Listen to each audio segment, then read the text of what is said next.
Continuamos en nuestra serie titulada Carta a los Romanos, donde estamos estudiando el libro de Romanos versículo a versículo para comprender que el Señor nos puede enseñar con su revelación. Vamos a estudiar hoy Romanos capítulo 2.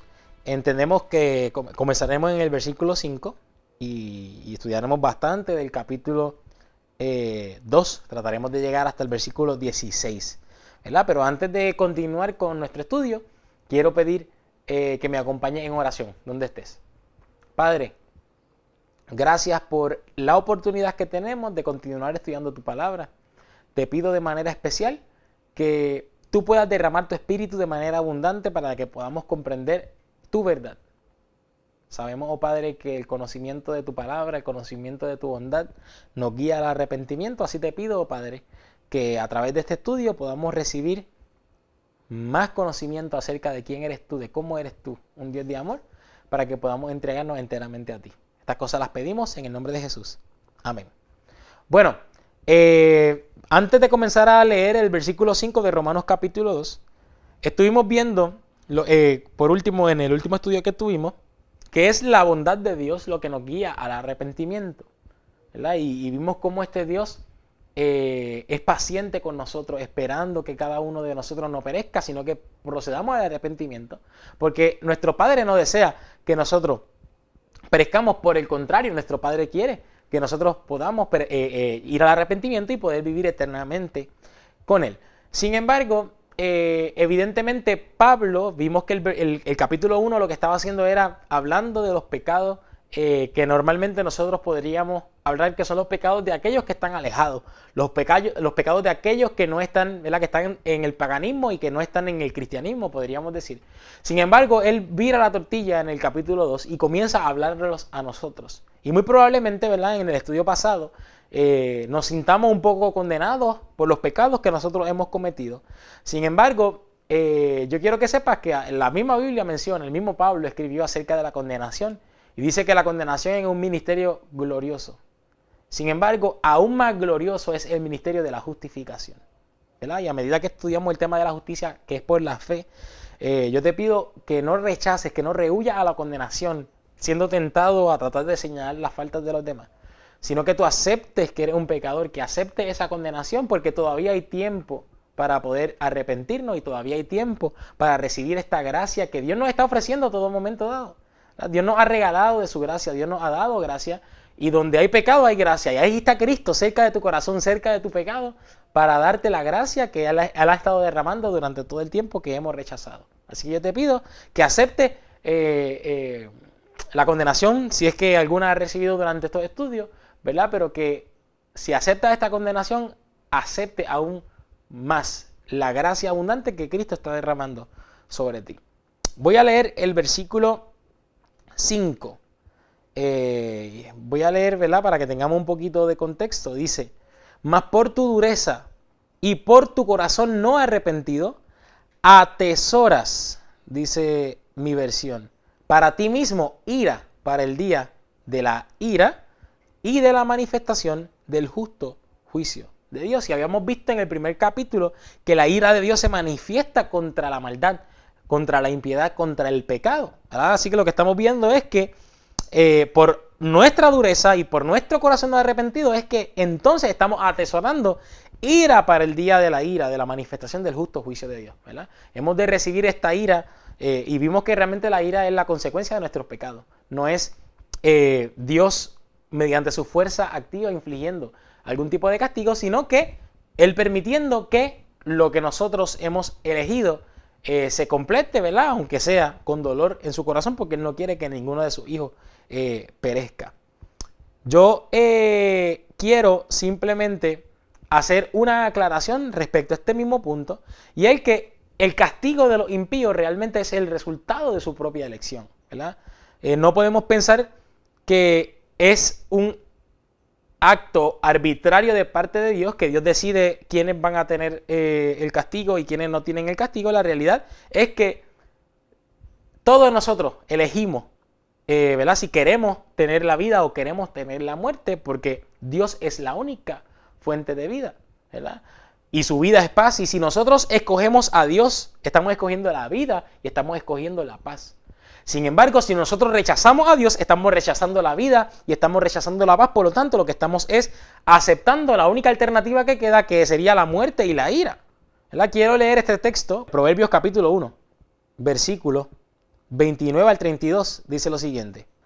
Por cuanto aborrecieron la sabiduría y no escogieron el temor de Jehová, ni quisieron mi consejo y menospreciaron toda reprensión mía, comerán pues el fruto de su camino y se hartarán de sus consejos, porque el reposo de los ignorantes los matará y la prosperidad de los necios los echará a perder. Y me encanta cómo este proverbio ata muchas de las cosas que hemos aprendido hasta el momento, ¿verdad? Comienza el versículo 29 diciendo que esta es la consecuencia de aborrecer la sabiduría, de no escoger el temor de Jehová, y el temor de Jehová es el conocimiento de Dios, ¿verdad? Cuando nosotros rechazamos el conocimiento de Dios, cuando nosotros rechazamos la sabiduría de Dios, lo que viene como resultado es que vamos a comer del fruto de nuestro camino, ¿verdad? ¿Y qué significa esto de comer el fruto de nuestro camino? Yo lo comparo con Gálatas capítulo 6 y versículo 7, que dice lo siguiente: no os engañéis, Dios no puede ser burlado. Todo lo que el hombre sembrare, esto también segará. No podemos esperar comer china cuando sembramos guayaba, ni viceversa. Si sembramos chinas, comeremos china. Del mismo modo, ahora aplicándolo a este contexto, Dios es el único camino de vida. Dios es la vida. En Él está la vida. En Él está la paz, la verdadera paz. Si nosotros rechazamos a Dios, entonces estamos sembrando para recibir muerte y para recibir ira. No porque Dios quiere que nosotros recibamos muerte y recibamos ira, sino porque así nosotros lo hemos decidido cuando rechazamos la vida de Dios y rechazamos su paz, ¿verdad? La aflicción y la muerte van completamente ligadas al pecado, ¿verdad? Cuando el hombre rehúsa al Señor, eso es lo que escoge. Solamente hay dos caminos: o escogemos el camino de la vida o escogemos el camino de la muerte. Pero Dios nos hace un llamado solamente: escoge pues la vida, ¿verdad? Porque Él no quiere que ninguno perezca, sino que todos procedan al arrepentimiento. El versículo 6 de Romanos capítulo 2 dice así: el cual pagará a cada uno conforme a sus obras. Mucha gente quizás pueden pensar: a mí no me parece justo que Dios juzgue o condene al hombre simplemente porque no quiso creer o no cree en cierta cosa. Ahora, Dios no hace eso. La Biblia en ningún momento dado, ¿verdad? Y le doy una asignación. No van a encontrar ni un versículo bíblico donde diga que Dios juzga a las personas de acuerdo a sus creencias. Que Dios juzga a las personas de acuerdo a sus creencias, exacto. Todo lo que dice la palabra es que serán juzgados conforme a su obra. Aquí mismo lo estamos viendo en el versículo que acabamos de leer, el versículo 6 de Romanos 2, el cual pagará a cada uno conforme a sus obras. Y traje algunos textos adicionales para que veamos que siempre el juicio dice que será conforme a las obras y no de acuerdo a su creencia. Mateo capítulo 16 y versículo 27 dice: porque el Hijo del Hombre vendrá en la gloria de su Padre con sus ángeles y entonces pagará a cada uno conforme a sus obras. No dice que va a ser conforme a sus creencias, sino conforme a sus obras. También tenemos Apocalipsis 22:12 y dice: y he aquí yo vengo presto y mi galardón conmigo para recompensar a cada uno según fuere su obra, no su creencia, sino su obra. Y finalmente, Primera de Pedro 1:17. Primera de Pedro 1:17, que dice: y si invocáis por Padre a aquel que sin acepción de personas juzga según la obra de cada uno. Está hablando en todo momento del juicio según las obras. Ahora, el hombre que dice que su obra o que cierta obra es buena, entonces lo que está haciendo es colocarse a sí mismo como juez en lugar de Dios. Nosotros no podemos decidir, por nuestro concepto, decidir qué obra es buena y qué obra es mala. Quien decide qué obra es buena y qué obra es mala es Dios. Quien único tiene la verdad, el juicio correcto es Dios. Por lo tanto, no podemos confiar en nosotros para establecer qué obra es buena y qué obra es mala, porque si no, nosotros estaríamos tomando el lugar de Dios de juez. Ahora, toda obra del ser humano va a ser determinada por su fe. Si tú tienes la fe de Dios, tú vas a obrar las obras de Dios. Pero si tú tienes otro tipo de fe, las obras que obviamente van a nacer del resultado de esta falsa fe, porque sabemos que la única fe verdadera es la fe de Dios. Juan, capítulo 6 y versículo 29, dice: respondió Jesús y les dijo: esta es la obra de Dios, que creáis en el que Él ha enviado. ¿Verdad? No, naturalmente, cuando tú piensas en que serás juzgado conforme a tus obras, vas a buscar la manera de obrar y de hacer obras buenas. ¿Por qué? Pero ¿quién decide qué obra es buena y qué obra no es buena? ¿Verdad? Y a pesar de que tengas el conocimiento de la palabra y busques la forma de cumplir la palabra mediante obras externas, yo quiero decirte que toda obra realmente va a ser el resultado de la fe. Así que el llamado, como dice Jesús, la obra de Dios, la obra que tú y yo debemos procurar es creer en Cristo, es recibir esa fe de Jesús. Esa es la obra que tú y yo debemos hacer y vamos a ser juzgados conforme a la obra, si decidimos tener la fe del Hijo de Dios o decidimos rechazar la fe del Hijo de Dios. ¿Verdad? Así que mi llamado no es busca la manera de hacer obras buenas para que en el juicio tú puedas ver las obras buenas que hiciste, sino por el contrario, que en lugar de estar pendiente a las obras que puedas hacer, tu única obra sea creer en Cristo Jesús y que Él pueda poner en ti tanto el querer como el hacer por su buena voluntad. Quiero añadir, ¿verdad?, que solamente debemos confiar en la bondad y en la misericordia de Dios, contemplándola diariamente para que podamos ser transformados a esa imagen y semejanza, ¿verdad?, a fin de que nuestra obra realmente sea el producto de vivir en Dios. Versículo 7 de Romanos capítulo 2 sigue diciendo: a los que perseverando en bien buscan la gloria y honra e inmortalidad, la vida eterna. Leo el versículo 8. Mas los que son contenciosos y no obedecen a la verdad, antes bien obedecen a la injusticia, enojo e ira. Versículo 9. Tribulación y angustia sobre toda persona humana que obra lo malo, el judío primeramente y también al griego. ¿Verdad? Pero quiero que veas que él contrasta a aquellos que perseveran en hacer el bien, que buscan la gloria, la honra en la inmortalidad y la vida eterna, versus los que son contenciosos, los que no obedecen a la verdad y a los que obedecen a la injusticia, al enojo y a la ira, ¿verdad? Y me encanta porque él habla tanto de la inmortalidad como de la vida eterna. Quiero leer 2 de Timoteo capítulo 1 y versículo 10, donde dice: mas ahora es manifestada por la aparición de nuestro Salvador Jesucristo, el cual quitó la muerte y sacó a la luz la vida y la inmortalidad por el Evangelio.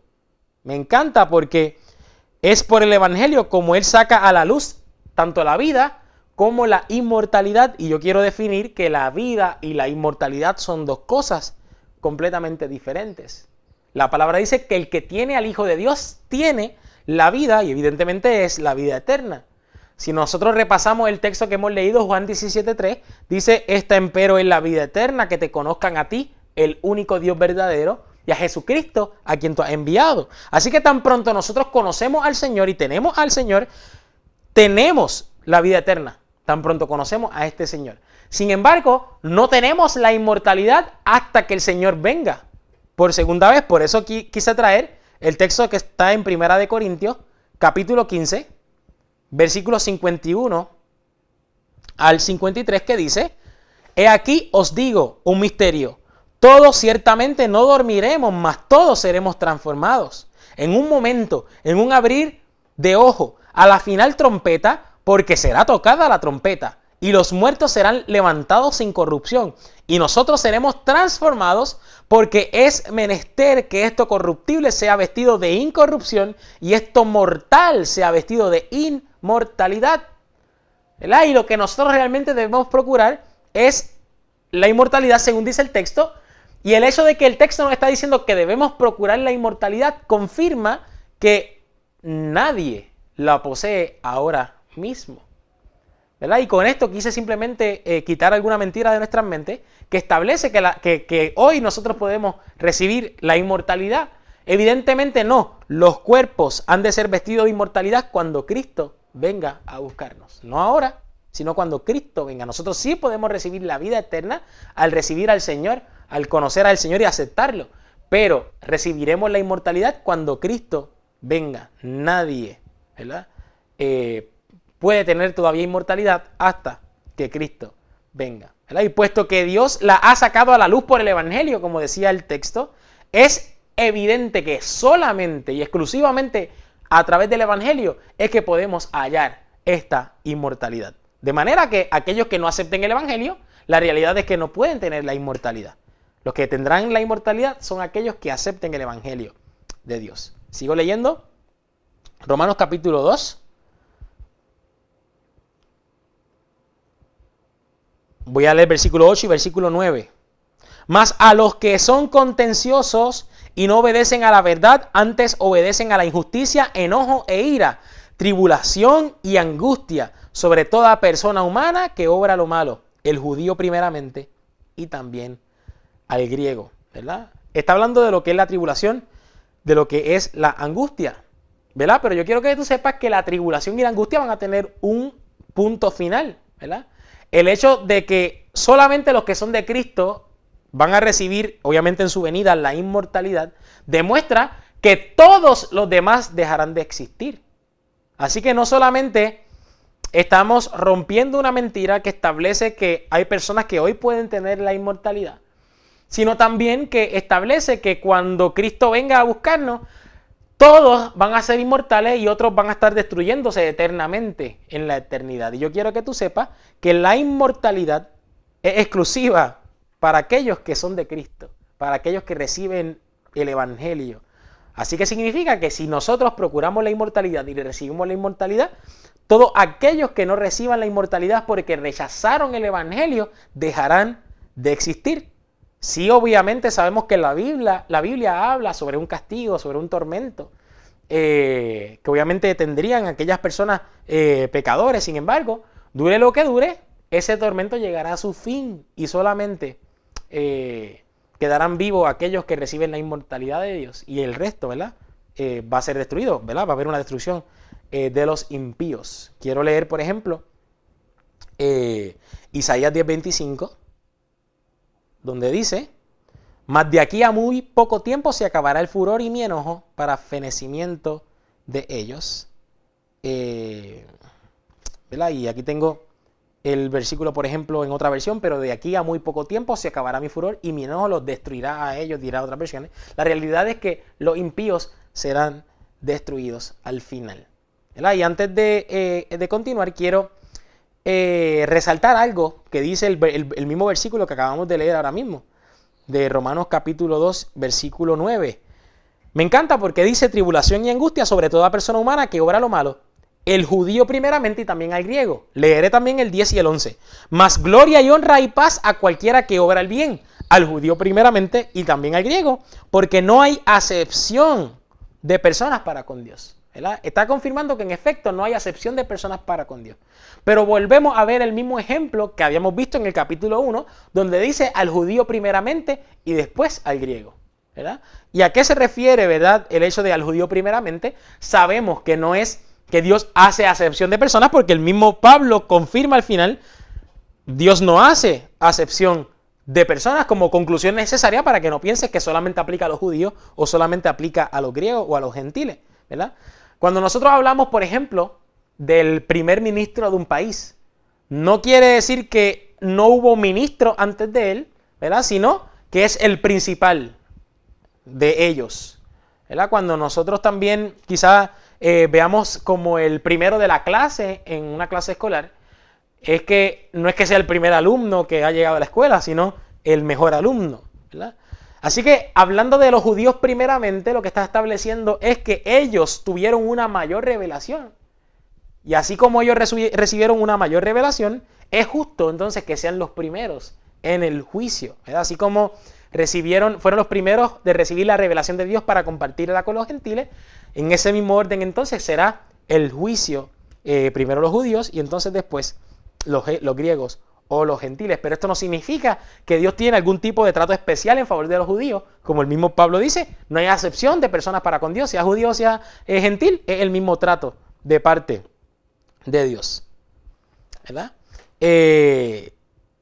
Voy a continuar leyendo, sin embargo quiero leer este pensamiento que establece: unas pocas palabras bastarán para recordar lo que hemos estudiado hasta ahora. Tanto el primer capítulo de Romanos puede resumirse brevemente como el reconocimiento de la condición de quienes no conocen a Dios y la forma en la que perdieron ese conocimiento, junto al hecho de que carecen totalmente de excusas, ¿verdad?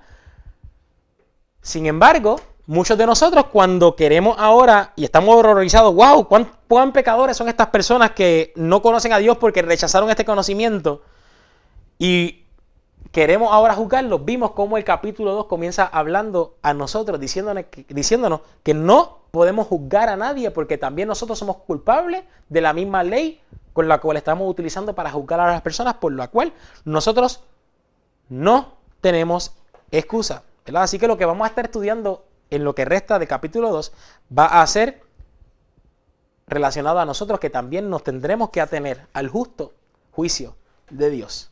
Voy a leer ahora el versículo 12, donde dice: porque todos los que sin ley pecaron, sin ley también perecerán. Y todos los que en la ley pecaron, por la ley serán juzgados, ¿verdad? Y yo quiero definir este concepto de sin ley y en la ley, o los con ley, ¿verdad? Hay unas personas que se están estableciendo que son estas personas sin ley y otros que están en la ley. Si bien es cierto lo que hemos estudiado hasta el momento, nadie que haya vivido en la tierra, no, ¿verdad? Cuando Cristo venga, no va a haber nadie que esté en la tierra que no haya oído de su palabra. Eso estamos hablando de la venida de Cristo. Es un hecho que miles y millones de personas han muerto sin haber oído nada acerca de la palabra, ni siquiera haber visto la Biblia, ¿verdad? Y se trata de aquellos a los cuales el apóstol se está haciendo referencia a los que son sin ley. No son aquellos que sí trataron, Dios brilló una luz sobre ellos acerca de la ley y la rechazaron y por eso no tienen conocimiento de la ley. No me refiero a ellos, me refiero a aquellos que no escucharon nunca de la ley, por eso a Pablo se refiere a ellos sin ley, ¿verdad? Pero queda aclarado que de ninguna forma ellos han recibido probablemente la ley escrita, pero sí la ley está escrita en sus corazones. Yo quiero leer lo que sigue diciendo el texto, versículo 13. Porque no los oidores de la ley son justos para con Dios, mas los hacedores de la ley serán justificados, porque los gentiles que no tienen la ley, naturalmente haciendo lo que es de la ley, los tales, aunque no tengan ley, ellos son ley a sí mismos, mostrando la obra de la ley escrita en sus corazones, dando testimonio juntamente sus conciencias y acusándose y también excusándose sus pensamientos unos con otros en el día que juzgará el Señor lo encubierto de los hombres conforme a mi evangelio por Jesucristo. Terminé ahora el versículo 16. ¿Qué quiero decir con esto? A pesar de que ellos no tuvieron la ley escrita, Dios se ha manifestado de modo que ellos saben y tienen el conocimiento de lo bueno y de lo malo. Y aunque ellos no tienen la ley escrita, tal como nosotros la tenemos ahora mismo en la palabra de Dios, aunque ellos no tuvieron esa revelación, ellos tenían conocimiento de lo que era bueno y de lo que era malo, y por lo tanto confirmamos lo que dice el capítulo 1, que no tienen excusa. Si seguimos leyendo, ¿verdad? Porque hemos leído hasta el momento, Romanos 5 dice que no se le puede imputar pecado a nadie no habiendo ley. Por lo tanto, ¿cómo se le puede imputar pecado a aquellos que son los sin ley porque no vieron o no recibieron esta ley escrita? Pues conforme a la ley escrita en sus corazones, basado en la revelación que Dios hizo en cada uno de ellos y el conocimiento que ellos tienen acerca de lo bueno y acerca de lo malo. El mismo versículo 12 dice que todos los que sin la ley pecaron, sin la ley también perecerán. Y todos los que en la ley pecaron, por la ley serán juzgados. El hecho es que independientemente sean personas que no tenían la ley o personas que tenían la ley, todo pecado será castigado. Leímos en el versículo 18 del capítulo 1 de Romanos: manifiestan la ira de Dios del cielo contra toda impiedad e injusticia de los hombres. Y habíamos visto que los paganos no tienen excusa, porque aunque no tienen la ley escrita, Dios se ha revelado por ellos, así sea por medio de la creación. Ahora yo me pregunto, si estas personas sin ley no tienen excusa, ¿cuánto más culpables serían aquellos que rechazan a Dios con toda la luz que han recibido por medio de su palabra. ¿Cuánto más culpables serían aquellos que no solamente recibieron el conocimiento de Dios por medio de las cosas hechas, sino que también Dios ha derramado luz abundante respecto a quién es Él por medio de su palabra y por medio de sus predicadores, ¿verdad? Y quiero establecer algo muy claro. Nosotros no podemos separar este texto de todo lo que hemos estudiado hasta el momento, ¿verdad? Sería un error craso sacar este texto de su contexto. Cuando dice que son personas sin ley, no quiere decir que no tienen ningún conocimiento de Dios. Porque vimos que Dios sí ha dado suficiente conocimiento para que ellos no tengan excusa tampoco para su pecado, ¿verdad? Y realmente, ¿verdad? Quiero aclarar, cuando digo para que no tengan excusa, no quiere decir que Dios lo que está buscando es encontrarnos sin excusa para castigarnos, ¿no? Yo no estoy diciendo eso. Lo que quiero decir con esto es que no tenemos excusa porque Dios ha derramado suficiente conocimiento para su verdadero propósito, y es para que nosotros, al conocer a Dios y conocer su bondad, podamos ser guiados al arrepentimiento, ¿verdad? Pero si nosotros rechazamos la bondad de Dios, es inevitable, obviamente, el castigo del pecado, pero no es que Dios quiere que nosotros perezcamos. Por el contrario, Él derrama su conocimiento para que ninguno perezca, sino que todos procedan al arrepentimiento. El mismo versículo confirma que todos los que sin ley pecaron, sin ley también perecerán, ¿verdad? Y cuando añadimos la palabra perecerán, confirma lo que hemos estudiado hasta el momento relacionado a la inmortalidad. Perecer es totalmente lo contrario a seguir existiendo por siempre. Así que cuando vemos que todos los malos, todos los pecadores perecerán, evidentemente dejarán de existir. Ellos no tendrán inmortalidad, dejarán de existir. Quiero leer algunos textos para confirmar este principio. Por ejemplo, Salmos capítulo 37 y versículo 20. Y versículo 20 dice: mas los impíos perecerán, y los enemigos de Jehová, como la grasa de los carneros, serán consumidos, se disiparán como humo. Él está hablando de que los impíos van a perecer, no van a existir por siempre. Y, ¿verdad? Y si leemos Abdías, su único capítulo, versículo 16, va a decir: de la manera que vosotros bebisteis en mi santo monte, beberán todas las gentes de continuo, beberán y engullirán, y serán como si no hubieran sido, no existirán más, ¿verdad? Así que no podemos pensar que en efecto los impíos, los pecadores, recibirán la inmortalidad para que Dios los destruya eternamente, haciendo ellos inmortales. No, la inmortalidad solamente es para aquellos que acepten el evangelio. El resto perecerán, como dice la palabra. Pero Romanos capítulo 12, el mismo versículo 12, nos confirma que no hay parcialidad. Dios es estrictamente imparcial, ¿verdad?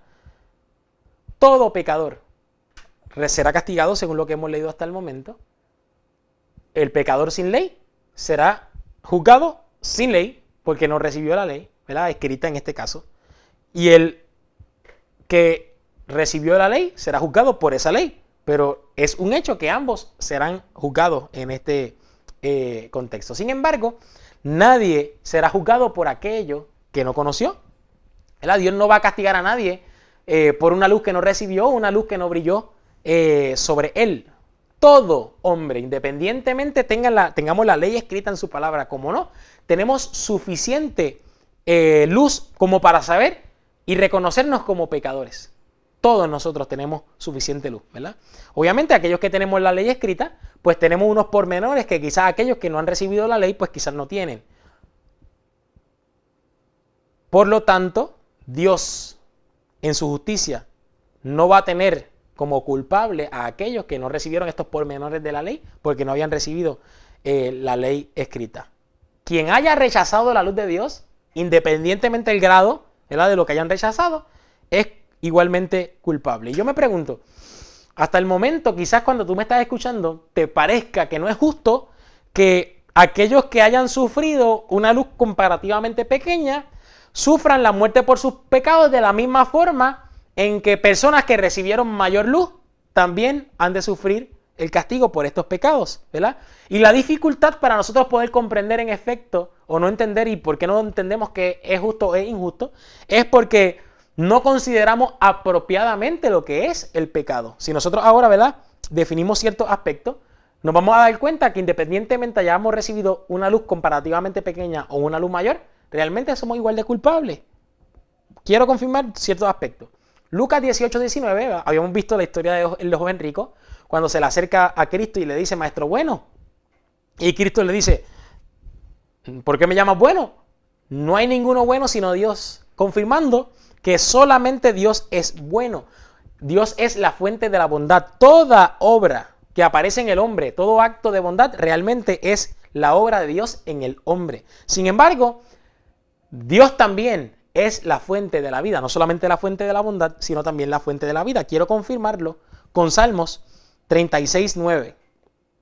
Porque contigo está el manantial de la vida. En tu luz veremos la luz. Es en Dios donde está la vida. No puede haber ni siquiera un acto de bondad si no es en la vida de Dios.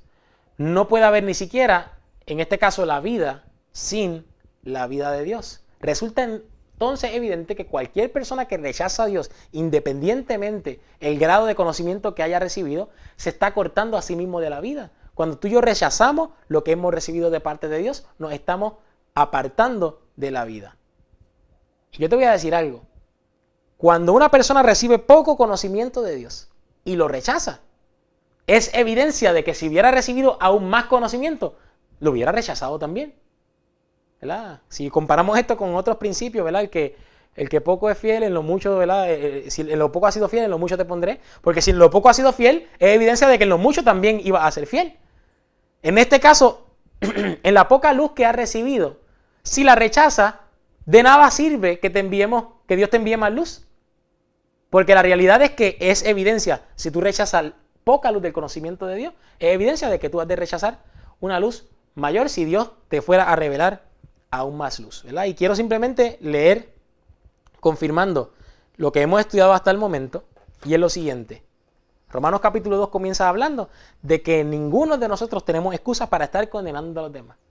Porque el estar condenando a los demás lo que me está enseñando es que yo tengo suficiente conocimiento de la ley que sí condena a quien yo estoy señalando, pero también me condena a mí mismo, ¿verdad? Y ahora lo que hemos estudiado en este momento es que tanto aquellos que tenemos conocimiento de la ley como aquellos que no tienen conocimiento de la ley han de ser juzgados por sus obras. Y yo me pregunto a mí, ¿qué estoy haciendo yo con el conocimiento que Dios me ha revelado? Yo no puedo decir que Dios solamente se me ha revelado por medio de las cosas hechas, aunque sí, Dios se me ha revelado por medio de las cosas hechas.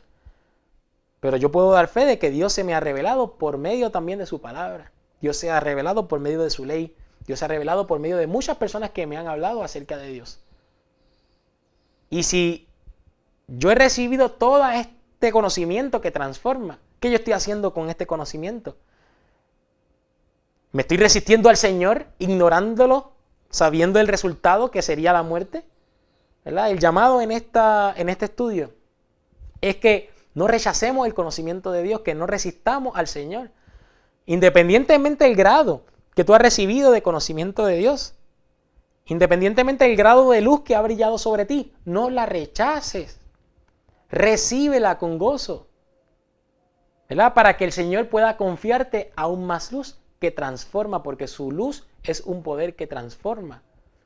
Así que te pido en esta hora que no ignores la luz de Dios, que sigas recibiendo lo que Dios ha preparado para ti, ¿verdad? Y quiero pedirte que me acompañes en oración para terminar este estudio. Padre, gracias una vez más porque continúa revelándote a nosotros dentro de cada estudio. Cada día, oh Padre, en efecto sí, a través del conocimiento quedamos con menos excusas para nuestros pecados. Pero sobre todo y más importante, oh Padre, con más conocimiento de tu bondad para que podamos ser guiados al arrepentimiento. Gracias, Padre, porque tú no te gozas en el dolor de tus hijos, sino por el contrario, sufres con nosotros. Porque nos amas, Padre, y tú quieres que todos nosotros seamos guiados al arrepentimiento. Te pido, Padre, que si yo o alguno de los que estamos aquí nos hemos sentido condenados a través del estudio de tu palabra, tú de manera abundante sigas derramando esa gracia, pero que sea evidente en nuestros corazones para que nos acerquemos confiadamente al trono de tu gracia. Sabiendo, Padre, y teniendo la certeza de que tú vas a socorrernos en el momento de mayor necesidad. Te lo pedimos en el nombre de Jesús. Amén. Te pido que me acompañes en el próximo estudio. Estaremos estudiando a partir del versículo 17. Que el Señor te bendiga.